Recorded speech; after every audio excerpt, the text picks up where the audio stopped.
आज हम बात करेंगे what are the modern day symbol of atom of different elements.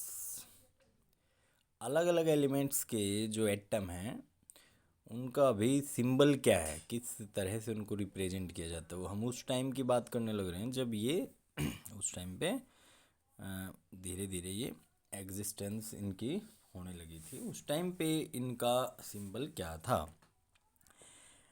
Dalton was the first scientist to use the symbol for element in a very specific sense।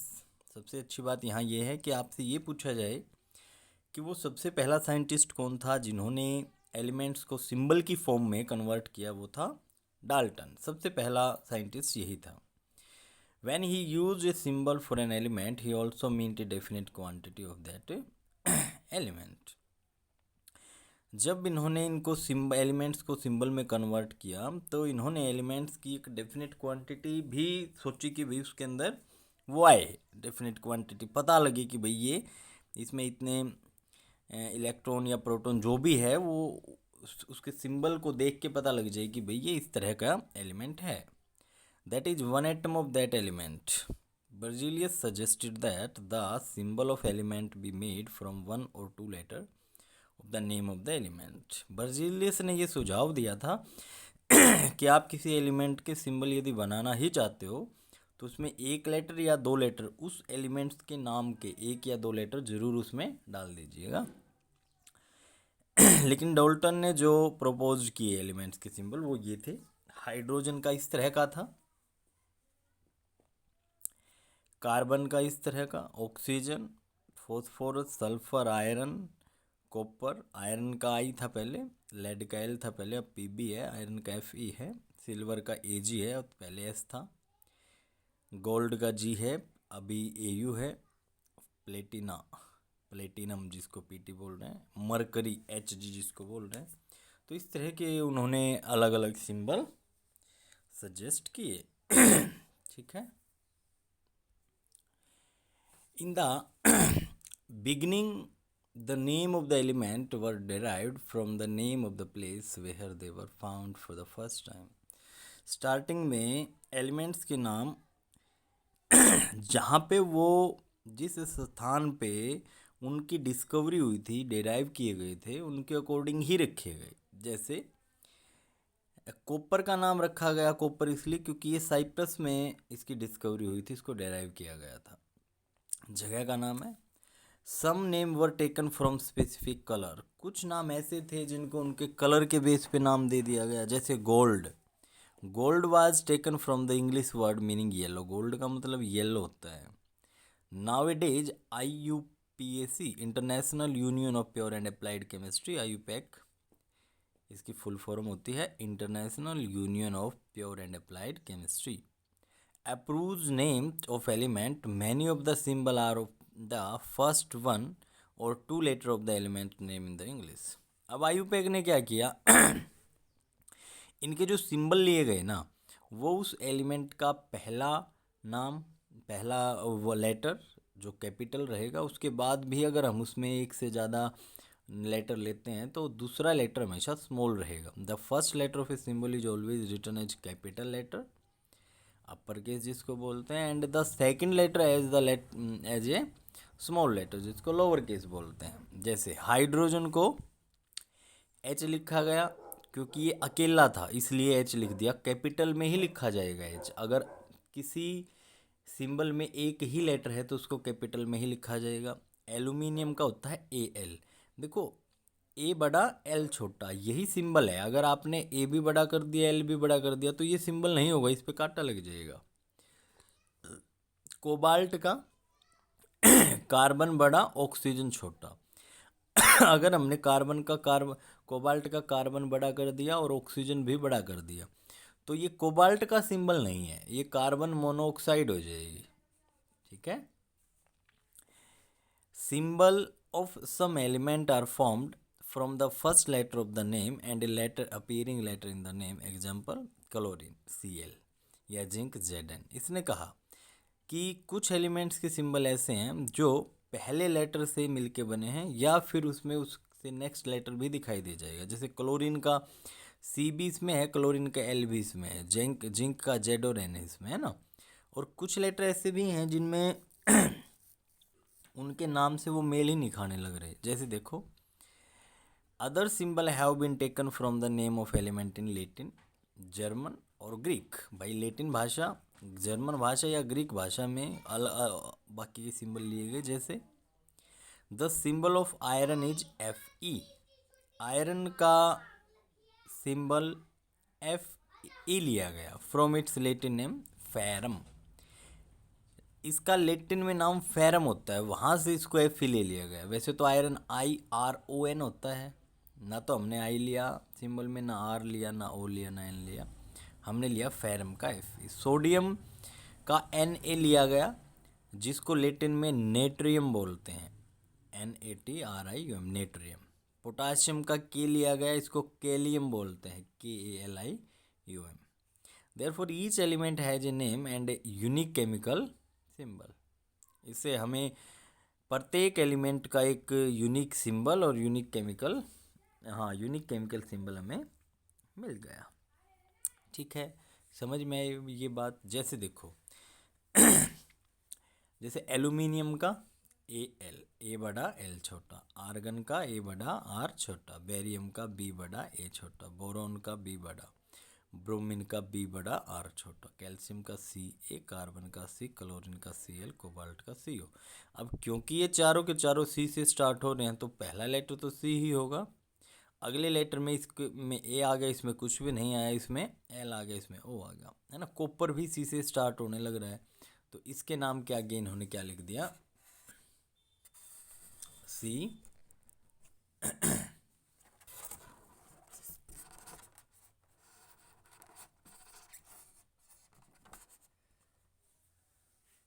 You. ठीक है, fluorine F, gold A U, aurate, auric acid, मतलब अगर gold किसी से reaction करता है, ये auric A U से, ओरिक से लिया गया है बेटा ये।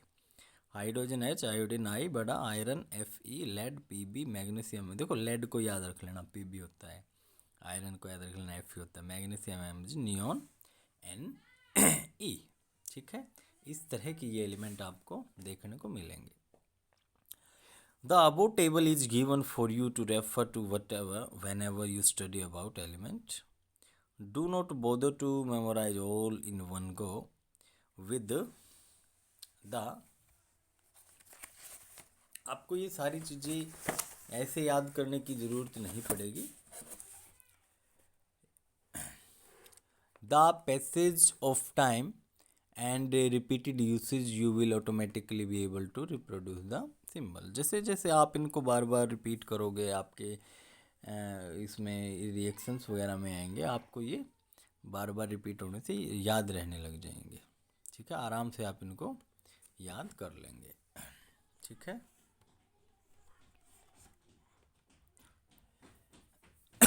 अब बात हम करते हैं एटॉमिक मास की। The most remarkable concept that Dalton atomic theory proposed was that of atomic mass। भाई डाल्टन ने एक थ्योरी प्रपोज की, वो था एटॉमिक मास। उसके according each element had a characteristics atomic mass. भाई प्रत्येक एलिमेंट का कोई ना कोई एटॉमिक मास होगा। एटॉमिक मास मतलब एक एटम में कितना मास है, it is the mass of one unit, केवल एक एटम में कितना मास है। The theory could explain the law of constant proportion so well that scientist were prompted to measure the atomic mass of an atom. तो भाई उसके बाद धीरे धीरे साइंटिस्ट ने एटम्स के एटॉमिक मास को मेजर करना थोड़ा सा ठीक समझा कि भाई ये मेजर हो जाए तो इससे हमें बहुत कुछ आगे चल के चीज़ों का पता चलेगा। Since determining the mass of an individual atom was a relative difficult task. केवल अकेले एक एटम का मास निकालना एक डिफ़िकल्ट टास्क था, क्योंकि एटम इंडिविजुअल था, उसको देखा भी नहीं जा सकता था, है ना। Relative atomic mass were determined using the law of chemical combination and compound formed. Chemical combination, law of chemical combination को डिटरमाइन करके रिलेटिव एटॉमिक मास निकालना तो उससे थोड़ा सा आसान था। और उससे हमें कंपाउंड की फॉर्मेशन का भी पता लगने लग रहा था। Let us take the example of a compound carbon monoxide. Carbon monoxide का एक एग्जांपल यदि हम लेके चलें, formed by carbon and oxygen. ये कार्बन मोनोऑक्साइड कार्बन और ऑक्सीजन से मिलकर बना है। इसको कोबाल्ट नहीं बोलेंगे क्योंकि इसमें कार्बन और ऑक्सीजन दोनों कैपिटल लेटर में है। It was observed experimentally that 3 gram of carbon combine with 4 gram of oxygen to form CO। कि भाई 3 ग्राम कार्बन जब 4 ग्राम ऑक्सीजन से मिलती है तब CO बनाती है, हमें एक्सपेरिमेंटली पता चला। In other word carbon combine with 4/3 time its mass of oxygen. इसका मतलब तुम ये बोल सकते हो कि ऑक्सीजन के मास का, ऑक्सीजन का मास है 4, इसके मास का कितना, carbon combine with 4/3 time its mass of oxygen. Oxygen के मास का 4/3 इतना, ठीक है। Suppose we define the atomic mass unit. हम एटॉमिक मास यूनिट को डिफाइन करते हैं, earlier abbreviated as AMU, but according to the latest IUPAC। भाई 4/, अगर ये कार्बन का होता ना तो ये होता 3/4। अभी हमने लिखा 4/3 किसका, carbon combine with 4/3 time its mass of oxygen. अगर मैं यहाँ लिखता ऑक्सीजन कंबाइन विद, मेरे को लिखना पड़ता 3/4 time its mass of carbon, फिर वो कार्बन का 3/4 हो जाती, ठीक है। ये यहाँ ये नहीं आएगा। तो इस मास को जब हम केवल एक एटम के मास को निकालने लग रहे थे तो उसका जो यूनिट थी वो सबसे छोटी यूनिट थी AMU, जिसको हम बोलते थे एटॉमिक मास यूनिट, ठीक है। But according to the latest IUPAC recommendation it is now written as U मतलब unified.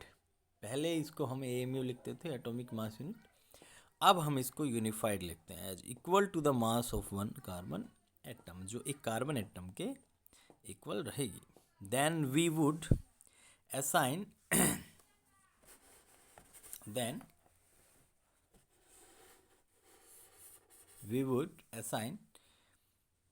carbon an atomic mass of 1 unified and oxygen as atomic mass of 1.33 unified. इसका मतलब ये हुआ कि यदि हम कार्बन के एक एटम का मास एक यूनिफाइड लेकर चलें तो इससे ऑक्सीजन का मास 1.33 यूनिफाइड आ जाएगा। इससे इतना ज़्यादा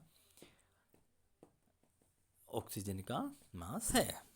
however it is more convenient to have this number as whole number और as near to a whole number as possible. देखो अब किसी का एटॉमिक मास हम ऐसे फ्रैक्शन में नहीं लिख सकते, है ना, इसमें फ्रैक्शन आया है 1.33, तो मास नंबर जो एटॉमिक मास होगा वो मतलब ये नहीं है कि एटॉमिक मास फ्रैक्शन में नहीं होता है, लेकिन ये कोशिश की जाती है कि भाई उसको ना कम से कम फ्रैक्शन में लिया जाए। जैसे 1.33 है, इसको पूरा 1 लिख दिया जाए, या 1.57 है तो उसको पूरा 2 लिख दिया जाए, या 2.08 जो भी है वो रिलेटिव एटॉमिक मास थोड़ा सा कोशिश ये रहती है कि होल नंबर के नज़दीक जाए। एक बार इनके सिंबल देख लीजिए, नाइट्रोजन का N होता है कैपिटल, ऑक्सीजन का O, पोटाशियम का K, सिलिकॉन का SI छोटा हो जाएगा, सिल्वर का AG होता है, S नहीं होता है, सल्फर का होता है, सोडियम का Na, नाइट्रियम जो हमने वो देखा था, सल्फर का कैपिटल S, यूरेनियम का कैपिटल U और जिंक का Z और N, ठीक है ये बात। एज होल नंबर और as near to a whole number as possible, कि भाई कोशिश ये रहे कि एटॉमिक मास होल नंबर हो या होल नंबर के बिल्कुल नज़दीक हो। While searching for various atomic mass units, scientists initially took 1/16 of the mass of an atom or naturally occurring oxygen as the unit। भाई जब साइंटिस्ट एटॉमिक मास निकालने लग रहे थे उस टाइम की बात है, जो वो किसी एटम के मास का 1/16 ये मान के चल रहे थे। ऑक्सीजन को स्टैंडर्ड लिया गया था, रेफरेंस एटम के रूप में उस टाइम पे ऑक्सीजन को लिया गया था। एक टाइम ये आया था कि भाई हाइड्रोजन को लिया गया था, एक टाइम ये भी आया था कि कार्बन 12 आइसोटोप को इसके इक्वल लिया गया था, ठीक है। naturally occurring oxygen as the unit. This was considered relevant due to two reason. पहला रीजन तो ये था इसका कि भाई ऑक्सीजन को क्यों इसके बराबर लिया गया. Oxygen react with a large number of element and form compound. कि भाई ऑक्सीजन बहुत सारे एलिमेंट से रिएक्ट कर सकती है, बहुत सारे कंपाउंड बना सकती है, तो क्यों ना ऑक्सीजन को ही रेफरेंस मान लिया जाए. और दूसरा था this atomic mass unit gave masses of most of the element as whole number. दूसरा ये था कि this atomic mass unit give mass of most of the element. भाई दूसरे एलिमेंट्स को जब हम किसी भी एलिमेंट्स का मास निकाल रहे थे 1/16 of the oxygen mass of oxygen के अकॉर्डिंग, तो ज़्यादातर का मास होल नंबर में आने लग रहा था. तो उन्होंने सोचा कि क्यों ना स्टैंडर्ड ऑक्सीजन को ही ले लिया जाए. 1/16 मतलब जैसे कार्बन है, कार्बन को मान लिया गया 1/16 ऑफ कार्बन, तो ये आ जाएगा 3/4. जैसे अभी थोड़ी देर पहले हुआ था ना, वो अभी हम कार्बन का निकाल रहे हैं तो 3/4 था, ऑक्सीजन का होता तो वो 4/3 हो जाता. However, in 1961, for a universally accepted atomic mass unit, carbon 12 isotope measuring atomic mass. भाई 1961 में ऐसा हुआ 1/16 ऑफ ऑक्सीजन को छोड़ के एटॉमिक मास को मेजर करने के लिए जो स्टैंडर्ड रेफरेंस लिया गया वो कार्बन 12 आइसोटोप को ले लिया गया, कार्बन 12 को. One atomic mass unit is a mass unit equal to exactly 1/12 the mass of the one atom of the carbon 12. इन्होंने कहा कि वन एटॉमिक मास यूनिट, एक एटॉमिक मास यूनिट AMU जिसको आज यूनिफाइड बोलते हैं, is a mass unit equal to, वो किसके इक्वल रहेगी, exactly 1/12 the mass of one atom of the carbon 12. Carbon 12 के एक एटम के मास के बराबर रहेगी. The relative atomic mass of all elements have been found with respect to an atom of carbon 12. The relative atomic mass of all element, प्रत्येक element का जो relative atomic mass होगा have been found, पाया गया that with respect to an atom of carbon 12. वो carbon 12 के respect में उसका मास, जैसे हमने बोल दिया कार्बन 12 आइसोटोप, तो कार्बन का मास एटॉमिक मास आपको 12 लेके चलना है. बार बार ये जो आइसोटोप बोलने लग रहे हैं इसका मतलब ही ये है. अगर ये कार्बन 14 बोलते तो हमें कार्बन का मास वहाँ पे 14 लेके चलना पड़ता. जैसे अब हम अगर इमेजिन करें एक फ्रूट सेलर ने सेलिंग के fruit without any standard weight with him, उसके पास कोई स्टैंडर्ड वेट नहीं था. He takes a watermelon and says this has a mass equal to 12 unit. उसने वाटरमेलन को 12 यूनिट में तोड़ लिया. This has a mass equal to 12 unit, ये 12 यूनिट के बराबर है. अब प्रत्येक यूनिट सेम है बिल्कुल. 12 वाटरमेलन यूनिट और 12 fruit mass unit. He makes 12 equal piece of the watermelon and find the mass of each fruit he is selling. He make 12 equal piece, उसने 12 इक्वल पीस किए इसके, and find the mass of each fruit he is selling, और प्रत्येक का मास इस पर major कर लिया. Relative to the mass of one piece of the watermelon, now he sells his fruit by relative fruit mass unit. अब जो ये बेचेगा उसको वो FMU में बेचेगा, FMU में बेचेगा. अब उसको पता है कि इसका मास कितना है, उसके अकॉर्डिंग ही वो दूसरे फ्रूट्स सेल करेगा. Similarly the relative atomic mass of the atom of an element is defined as the average mass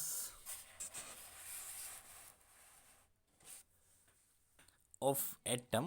इसने कहा the relative atomic mass of the atom of element, किसी एलिमेंट का relative atomic mass it defined as the average mass of atom, atom के average mass के बराबर होता है, जिसको हम as compared to 1/12 the mass of one carbon 12 atom, जिसको हम कार्बन 12 के 1/12 के बराबर मानते हैं. जैसे हाइड्रोजन का उसके अकॉर्डिंग मिला 1, कार्बन का 12 होता है, नाइट्रोजन का 14, ऑक्सीजन का 16, सोडियम का 23, मैग्नीशियम का 24, सल्फर का 32, क्लोरीन का 35.5. ये एवरेज है बेटे.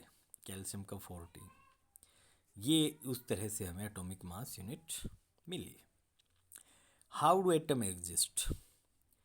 Atoms of most element are not able to exist independently. जैसे हाइड्रोजन है वो अकेला इंडिपेंडेंटली एग्जिस्ट नहीं कर सकता, वो H2 की फॉर्म में एग्जिस्ट करता है.